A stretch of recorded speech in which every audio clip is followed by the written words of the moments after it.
This is WKYT This Morning. Good morning, and thanks so much for starting your Wednesday here with us on WKYT This Morning. I'm Andrea Walker. Isn't she doing a great job? Oh, thank you. We're so glad to have you with us here so bright and sweet early. to me.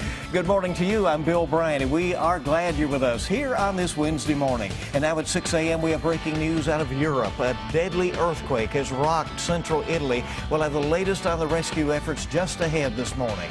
Back here in central Kentucky, a man is in the hospital following an overnight crash in Scott County. Coming up, hear why police say it could have easily been avoided.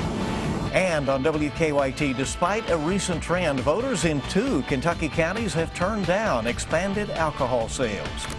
It's good to have you with us this morning as we check on weather first thing. We're going to notice a change. The humidity levels are coming up, you know? We got a little spoiled on Monday and Tuesday, but really there's nothing too drastically bad about today. That's It's true. going to be all right. Micah? Yeah, and that's the pattern change we're going to be experiencing. A lot of us thought, okay, we're out of the woods now. We're finally heading toward fall. You got to remember, we still have roughly a month left until we actually hit fall. So we get these little shots here and there, mid, late August and off into early September.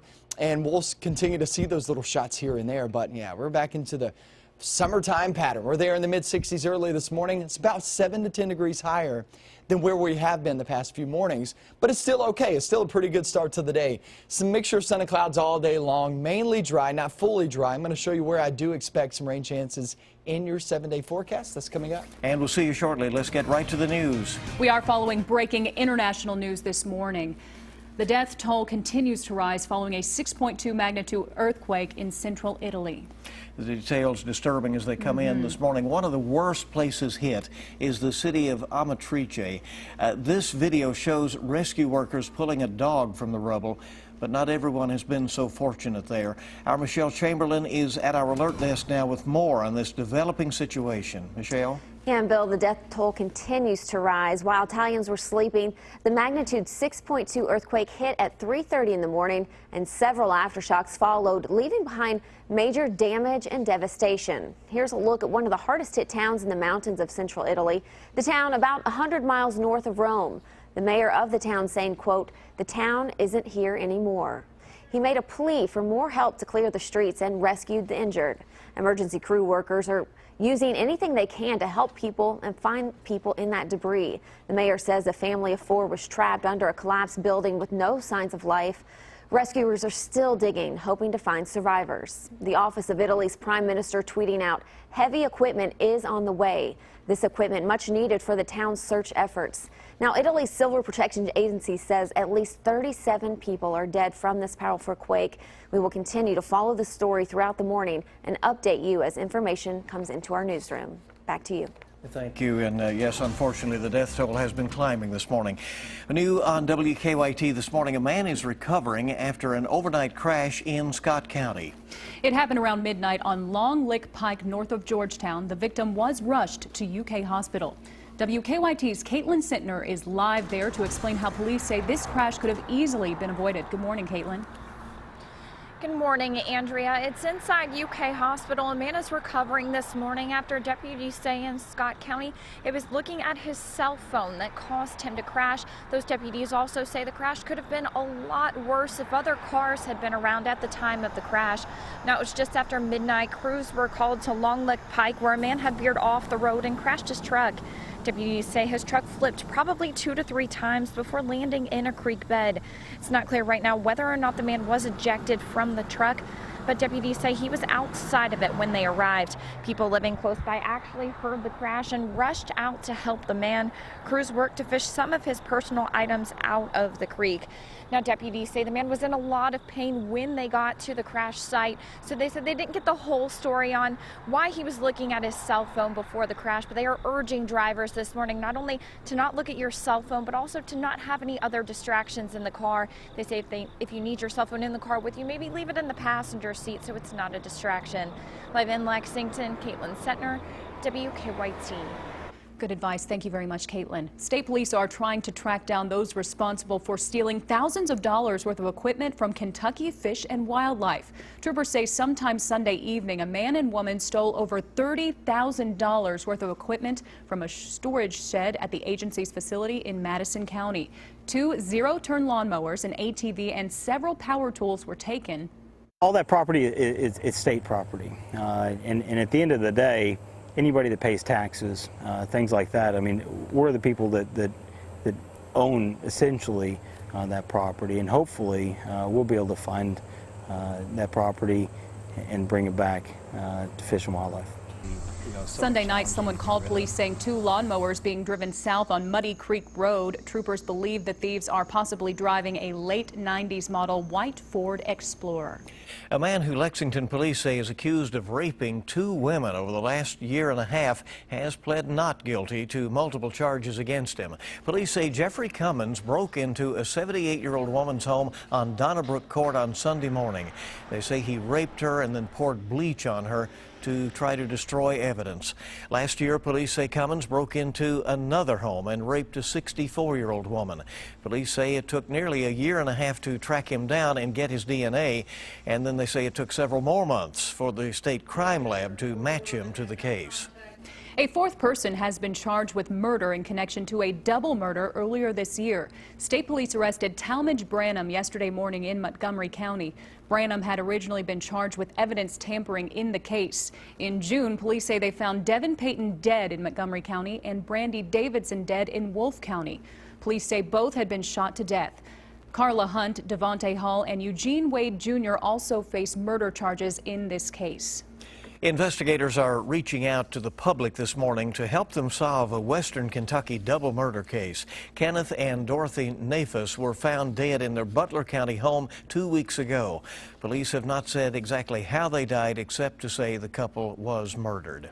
Well, investigators say a man accused of stealing textbooks at university campuses all around Kentucky may be connected to another crime. Police at Northern Kentucky University say another Shields could be behind a burglary on their campus earlier this summer. University of Kentucky police arrested Shields over the weekend. They say he broke into at least 30 offices on the UK campus to steal textbooks in many cases. Police think he may also have stolen textbooks from Western Kentucky University, Eastern Kentucky University, and Morehead State University. Shields is expected to appear in court tomorrow morning. Voters in 2 Kentucky counties have bucked a recent trend by voting no to expanded alcohol sales. Yesterday's special election in Boyd County went on despite the city of Ashland suing to try to stop the vote. There, the voter turnout was 17%, and the noes won by more than 1,000 votes. It was much closer in Casey County. The local paper there says the margin, again, it was rejected by about 127 votes. Now, your zone-by-zone forecast with meteorologist Micah Harris. Starting to see the first glimpse of daylight outside early this morning, and here's the setup that we have out and about. It's a good-looking setup. Really isn't all that bad in terms of the way it looks the next few days. We'll have a mixture of sun and clouds all the way through your weekend. Huge dome of higher pressure. We've been talking about that the past few days. That's still around us, which means every time I say heads up for the high pressure system, say, look at the H, think happy, because typically it brings us nice weather. Well, now that it's situated not west of us, but east of us, remember the flow around this, you can see those winds churning right down into the south and southeast. That's where we're getting those winds coming in from, and that'll pump in the moisture and also the warmer air out ahead of our next front. Our next front is still well back toward the west, and it's going to take a long time to actually get here. We're at 64 now in Jackson. That goes for West Liberty and also Prestonsburg. Work up your way the Mountain Parkway, down 25 east, 421. I'm not seeing any issues whatsoever. 66 right now in Lexington. So as you're walking out the door, it's a little bit warmer than the past few mornings, but by the afternoon we're at 87. That's about 3 degrees higher than yesterday. So each and every single day it seems like we're bumping up the temperature at least 2 to 3 degrees.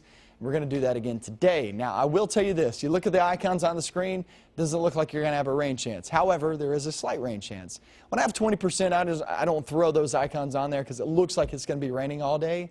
And so, yeah, most of us will stay dry, but a pop-up shower or thunderstorm is possible in toward the afternoon. That's tomorrow. That's Friday. That's Saturday, Sunday.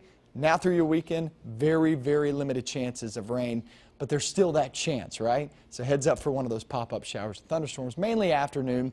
Kickoff, I would say, there for high school football is a slight chance. Most of us stay dry. Most of us won't have any problems whatsoever. The only problem will be on the field is kids are trying to stay hydrated because it's going to be muggy, steamy and muggy, that is, It was mostly dry there for the weekend, too. 89 degrees both Saturday and on Sunday. Sunday, slightly better opportunity at rain chance at about 30%. But, guys, really, I have one day in my forecast with a 40% or better chance of rain. That is next Tuesday.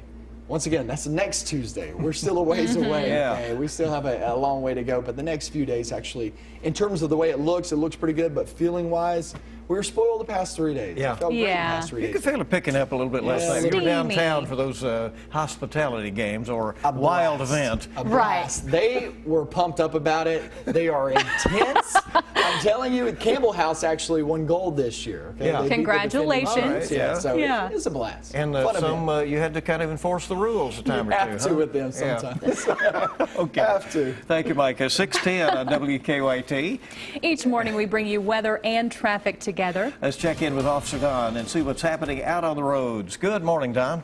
Good morning. Couple of things. Forest Hill Drive is still shut down at Todd's Road because of the construction project, the widening project through there. That's a little bit of a detour for folks in that neighborhood. But other than that, we're still moving okay on Todd's Road itself. Live look outside at Lexington traffic flow, and we're okay on the inner and outer loops of the Circle and on Man of War. 75 north and southbound looks good too. Now getting a live look outside, that's courtesy of the Lexington Fayette Urban County Government. Newtown Pike and I-75. You can see the overpass there and Newtown at the bottom. No problem so far. We'll keep you up to date. Now back to you in the studio. Okay, looks pretty good out there. And again, a couple of construction spots continuing as folks trying to get all that done while the weather's still warm, Yes, right? you bet. Good idea. More news coming up on WKYT on your Wednesday morning. Hope you'll stay right here with us. We're just getting started. Hillary Clinton is on the defense this morning while Donald Trump hints at softening his immigration policy. More from the campaign trail when we return on WKYT this morning. Welcome back to WKYT this morning. The time now is 6:15. We are continuing to follow the devastating news out of Italy, where the death toll continues to rise following a powerful earthquake. It's a tough story this morning. The 6.2 magnitude quake hit early this morning as many in the small town near Rome were asleep. Our Michelle Chamberlain's been following that story all morning for us. She is at our alert desk with the latest. Michelle? Yeah, that number is up to at least 37 people dead this morning following a massive earthquake that hit about 100 miles northeast of Rome. The search continues to find more people in the rubble that is left behind following this deadly earthquake. The magnitude 6.2 earthquake hit at 3:30 in the morning, and several aftershocks followed, leaving behind major damage and devastation. This video, as you can see, shows rescue workers pulling a dog from the rubble. Crews are using buckets, their hands, asking for anything to help in the search efforts. Now, back in 2009, a 6.3 magnitude earthquake struck in the same region, killing more than 300 people. The death toll continues to rise following today's earthquake. At least 37 people so far have been killed. We will continue to search this throughout the morning to keep you updated here on WKYT this morning. All right, thank you very much. And Donald Trump is heading to Mississippi and Missouri today, while Hillary Clinton's campaign is pushing back against a new Associated Press report fueling perceptions of a pay-for-play operation during her time at the U.S. State Department. Brian Webb has the latest this morning from the campaign trail.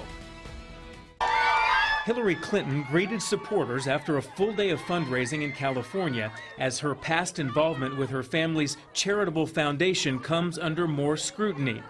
An Associated Press report out Tuesday claims more than half of the people outside government who met with Clinton during her time as Secretary of State all donated in some way to the Clinton Foundation. The AP says the meetings could pose ethical challenges to a Clinton presidency, but the Clinton campaign pushed back, saying the report relied on flawed data and provides a distorted portrayal of Clinton's schedule. Welcome, Donald Trump. At a town hall event yesterday, Donald Trump called the development evidence of the Democratic nominee's so-called pay-to-play politics. They didn't get the access to say hello, Sean. They got the access because they wanted things. And if you trace it back, you're going to find out that they got plenty.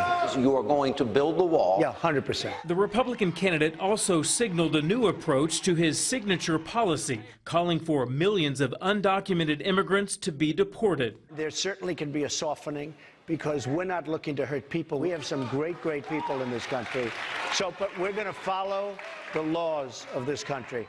Clinton is expected to take aim at Trump's so-called divisive view of America when she returns to the public eye tomorrow in Nevada.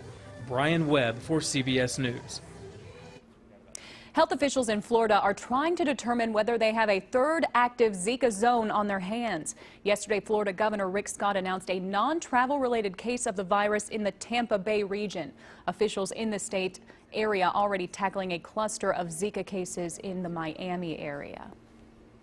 Our time this morning coming up on 6:19 here on WKYT. A new survey finds that teen driving tops the list of parents' concerns for their children. It ranks higher than drugs or alcohol or school performance. That poll was commissioned by Chevy, one of a number of automakers now rolling out safety features designed for teen drivers like speed and distance alerts for parents. Ford and Hyundai also have similar technologies.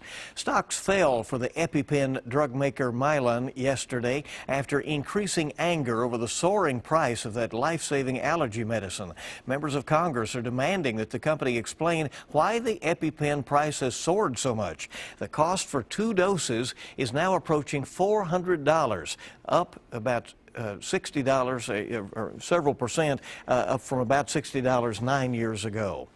Also this morning in news, Domino's roll of the dice appears to have paid off. The pizza chain says shares are up 35%, an all-time high for the company. Domino's has aggressively taken aim at millennials recently, allowing orders via text and Apple Watches, even tweeting emojis. It worked. Half of sales coming in digitally. Domino's isn't the only one enjoying success. It has been a great year for pizza in general. Papa John's stock also up 36%. And shares of Yum Brands, which owns Pizza Hut, has also seen double-digit increases. So there you go, pizza on a roll. Sounds pretty good this time of the morning, too. Hey, cold pizza breakfast is the best. You got it. WKYT this morning is just getting started. We appreciate you starting your day with us here on WKYT. Still to come, a Texas elementary school teacher is getting a lot of attention for her new teaching method, why she's doing away with homework. Such a beautiful start to the day. It's one of those, if you're a photographer, you want to take out your camera, grab your phone, snap a picture, and then send it to me. I'll show it off for you. We'll talk about this muggy feel coming up next. The time now is 6:24 on WKYT this morning. The death toll continues to rise after a devastating earthquake rocked central Italy earlier today. Tough news continues to come in, and that is what is trending at this hour. Officials say the 6.2 magnitude quake collapsed homes on top of residents while they were sleeping. At least 37 people now reported dead in 3 hard-hit towns where rescue crews are racing to dig survivors out of the rubble. The death toll is continuing to rise and expected to be the trend for the next little bit. CBS This Morning will have the very latest live coming up at the top of the hour. All right, we're anticipating more humidity in the area today. In fact, you can already feel it. Here is Micah. Yeah, and the look's not going to change that much. The look, we're sitting out there with a mixture of sun and clouds. Things look really good. Check that blue and orange sky right there in Lexington. That looks good. Now, I will tell you this. It's a little bit warmer out there this morning, about 7 to 10 degrees warmer this morning than the past few mornings. So there aren't any problems. Pretty nice start there for the kiddos heading off to the bus stop. I see no problems whatsoever for you guys heading out to work either. Going in towards your afternoon, it will be steamy. It will be warm. It's going to be heating up the next few days. But it also brings us the chance of rain, but there's smaller opportunities. There's not a good chance of rain in the forecast. We're going to break that down for you. I'll show you how hot we actually get. Do we see 90s in the forecast? That's the question. I'll have that answer coming up in about 5 to 10 minutes. All right, we'll see you then. Thank you. All right, this could be a trend. We'll see what happens here. Students in a 2nd grade class out in Texas are getting a break from homework. What do you think about that? Brandy Young sent this letter home to parents in the Godly Independent School District. The letter announced her new homework policy, and I bet they're thanking the Lord for this teacher right now. Young said research has been unable to prove that homework improves student performance, so she said she would not be formally assigning any homework this year. We're trying to be innovators here and develop the whole child. I'm not so much focused on them pushing paper after they leave this room. Everybody's trying to get into that class. Young wrote that instead of homework, she suggested parents spend their evenings eating dinner as a family, reading together, playing outside, and getting your child to bed early. Well, it's a very interesting experiment. You know, we'll see how it works out and see if others agree. I like it. So, well, of course. It's easier. 6:26 on WKYT this morning. It's so good to have you with us, bright and early, waking up, getting ready to go on Hump Day, Wednesday. And when we return to WKYT this morning, we're following the latest on an overnight house fire in Louisville. More on that investigation coming up at 6:30. All of our top stories are on the way here in just a couple of minutes. Tonight's Powerball is $127 million. Friday's Mega Millions is $76 million. We'll be back on WKYT this morning.